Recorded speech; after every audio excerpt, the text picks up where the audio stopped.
It's the answer told by lines that stretched around schools and churches in numbers this nation has never seen, by people who waited 3 hours and 4 hours, many for the first time in their lives, because they believed that this time must be different, that their voices could be that difference.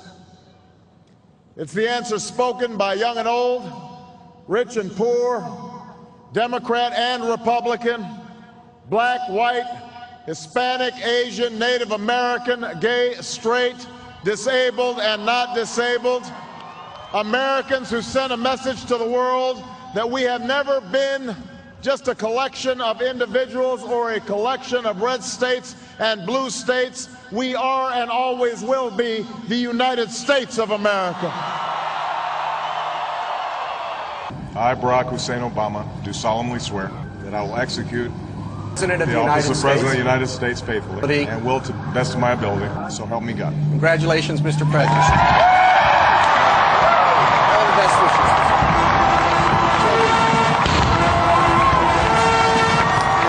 If we're able to stop Obama on this, it will be his Waterloo.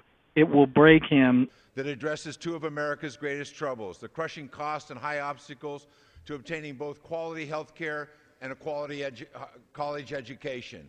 Our nation has suffered from long-standing failures to make health care and college accessible to all American people.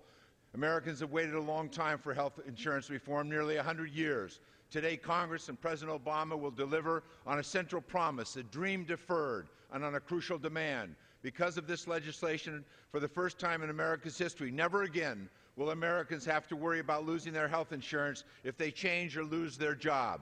Insurance companies will not be able to jack up premiums or deny coverage because of pre-existing conditions. They will not be able to drop people's coverage when they get sick, when they need it the most. Our reforms will improve the lives of every single American, with those with insurance today and those without it. And we're also pairing this historic health reforms with another opportunity that cannot be missed, the chance to make single largest investment in college affordability ever at no cost to the taxpayers. It's different not because of me. It's different because of you. Change will not come if we wait for some other person or if we wait for some other time. We are the ones we've been waiting for.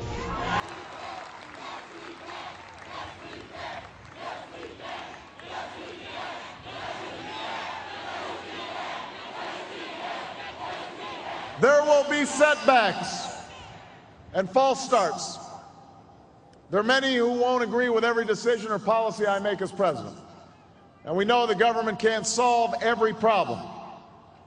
But I will always be honest with you about the challenges we face. I will listen to you, especially when we disagree. And above all, I will ask you to join in the work of remaking this nation the only way it's been done in America for 221 years. Block by block, brick by brick, calloused hand by calloused hand. What began 21 months ago in the depths of winter cannot end on this autumn night. That's what matters to me. That's what matters to my administration. That's what matters to the extraordinary collection of members of Congress that are standing with me here, but also who are in the audience. And we're here today because of a bill that will make a big difference. The Credit Card Accountability, Responsibility, and Disclosure Act. Contracts are drafted not to inform, but to confuse. Mysterious fees appear on statements. Payment deadlines shift. Terms change. Interest rates rise. And suddenly a credit card becomes less of a lifeline and more of an anchor. So we're here to put a change to all that. With this bill, we're putting in place some common sense reforms designed to protect consumers like Janet. I want to be clear about this. Credit card companies provide a valuable service. We don't begrudge them turning a profit. We just want to make sure that they do so while upholding basic standards of fairness, transparency, and accountability. If we're able to stop Obama on this, it will be his Waterloo. It will break him. Wall Street was running rampant. They, in effect, in my terms, were cheating the American people. As a result of what they did, we have a lot of foreclosures, we have a lot of unemployment. And this will never allow this to happen again, this legislation. There will be no bank that's too big to fail. When I was chairman of the Nevada Gaming Commission, we set up the rules so that if somebody came and gambled in our casinos, they won the money, it was fair and square. If they lost it, it was fair and square. Wall Street, they had a better deal than that. They gambled our money, they kept it if they won. If they lost, they came back to us for help. That will never, ever happen again. We have stopped that.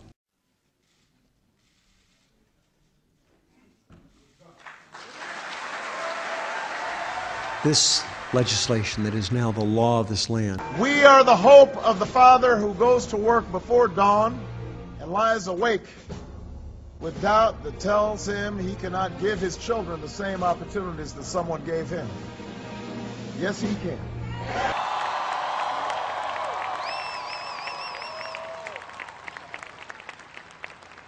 Now, I know you didn't do this just to win an election. And I know you didn't do it for me. You did it because you understand the enormity of the task that lies ahead. For even as we celebrate tonight, we know the challenges that tomorrow will bring are the greatest of our lifetime.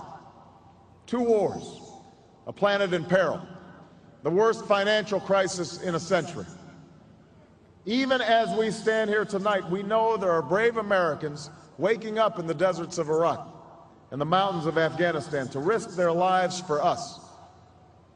There are mothers and fathers who will lie awake after their children fall asleep and wonder how they'll make the mortgage, or pay their doctor's bills, or save enough for their child's college education. There's new energy to harness, new jobs to be created, new schools to build, and threats to meet, alliances to repair. The road ahead will be long. Our climb will be steep. We may not get there in 1 year or even in 1 term. But America, I have never been more hopeful than I am tonight that we will get there. I promise you, we as a people will get there. We are here with some good news for the American people this holiday season. By a wide bipartisan margin, both houses of Congress have now passed a package of tax relief that will protect the middle class, that will grow our economy, and will create jobs for the American people. They're the ones hit hardest by the recession we've endured. They're the ones who need relief right now. And that's what is at the heart of this bill. Candidly speaking, there are some elements of this legislation that I don't like. There's some elements that members of my party don't like. There's some elements that Republicans here today don't like. That's the nature of compromise. Yielding on something each of us cares about to move forward on what all of us care about. And right now, what all of us care about is growing the American economy and creating jobs for the American people. If we're able to stop Obama on this, it will be his Waterloo. It will break him. We are the change that we seek. We are the hope of those boys who have so little, who've been told that they cannot have what they dream, that they cannot be what they imagine. Yes, they can. We are the hope of the father who goes to work before dawn and lies awake with doubt that tells him he cannot give his children the same opportunities that someone gave him. Yes, he can. We are the hope of the woman who hears that her city will not be rebuilt, that she cannot somehow claim the life that was swept away in a terrible storm. Yes, she can. This law I'm about to sign will strengthen our national security and uphold the ideals that our fighting men and women risk their lives to defend. No longer will our country be denied the service of thousands of patriotic Americans who were forced to leave the military. President Obama signed the repeal of the military's Don't Ask, Don't Tell law at a ceremony Wednesday in Washington. His signature ends the 17-year-old policy banning gays and lesbians from serving openly in the military. Pentagon officials say the legislation must still be certified by President Obama, the Defense Secretary, and the Chairman of the Joint Chiefs, confirming the new policy and regulations are consistent with standards of military readiness, military effectiveness, unit cohesion, and retention of the armed forces. If we're able to stop Obama on this, it will be his Waterloo. It will break him. This victory alone is not the change we seek. It is only the chance for us to make that change. And that cannot happen if we go back to the way things were. It can't happen without you, without a new spirit of service, a new spirit of sacrifice. So let us summon a new spirit of patriotism, of responsibility, where each of us resolves to pitch in and work harder and look after not only ourselves but each other. Let us remember that if this financial crisis taught us anything, it's that we cannot have a thriving Wall Street while Main Street suffers. In this country, we rise or fall as one nation, as one people. Let's resist the temptation to fall back on the same partisanship and pettiness and immaturity that has poisoned our politics for so long. Let's remember that it was a man from this state who first carried the banner of the Republican Party to the White House, a party founded on the values of self-reliance and individual liberty and national unity. Those are values that we all share. And while the Democratic Party has won a great victory tonight, we do so with a measure of humility and determination to heal the divides that have held back our progress. If we're able to stop Obama on this, it will be his Waterloo. It will break him. How do they sleep at night after this vote on ground zero first responders from 9/11? Are they going to get that done? Or are we just going to leave these American heroes out there to twist in the wind? Well, it's a good question, and it's a national shame, the idea that, you know, the people who were there were the first responders after 9/11 and have had health problems as a result. And the Congress, you know, you would think if you're going to take care of all of these other things and they were going to pass these earmarks and name buildings and post offices after people, that they'd take care of some authentic American heroes. We've covered this here, and we've done our best to cover it and let people know that they didn't pass it and it's all political, because it is. But last night on Jon Stewart, it was Jon Stewart's last one of the week, and okay, we watch it, whatever. And he's just flat on absolutely right. He says, look, I watched it on The Daily Show, and he's flat out right. Then Mike Huckabee is asked about it, and actually that Jon Stewart did, and he was part of the snowball effect that got this rolling. And Huckabee said, look, every Republican should vote for this bill. I wish the Republicans would say, we'll fight this battle. There ought to be 25, 35, 45 Republicans voting for it.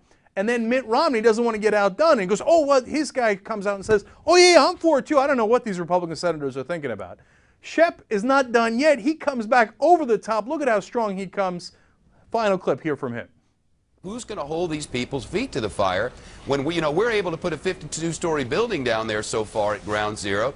We're able to pay for tax cuts for billionaires who don't need them, and it's not going to stimulate the economy.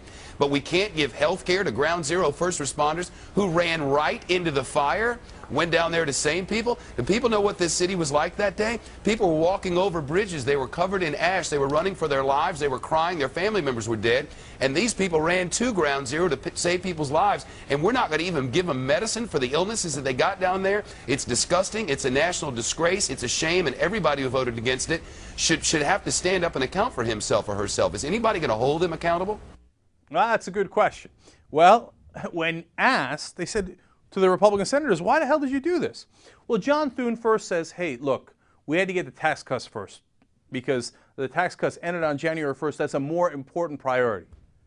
Tax cuts for millionaires and billionaires was a higher priority, according to Senator John Thune, Republican. Okay? When they asked Senator Ensign of Nevada, he said, oh, no, the problem was the money. John Kyle later on Fox News Channel said the same thing. It was the money, and we just didn't have the money. It wasn't offset. We needed to be able to pay for it. That, of course, turns out to be not true. So what had they put in to offset that $7.4 billion? How were they going to pay for it? They weren't going to increase taxes. They weren't going to borrow it from China.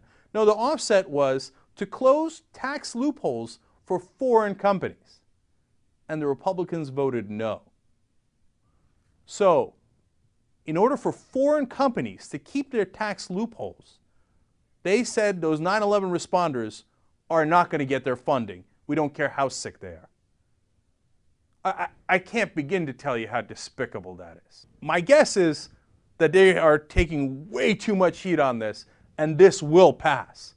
And I'll tell you, if Jon Stewart hadn't done that show, I know politics. I follow it day in, day out. I know all the nitty-gritty. I know what was proposed. I know what was on the docket. That was not going to get brought back up. That was just going to die.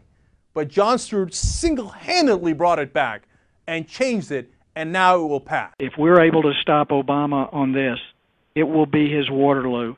It will break him. A lot of folks in this town predicted that after the midterm elections, Washington would be headed for more partisanship and more gridlock.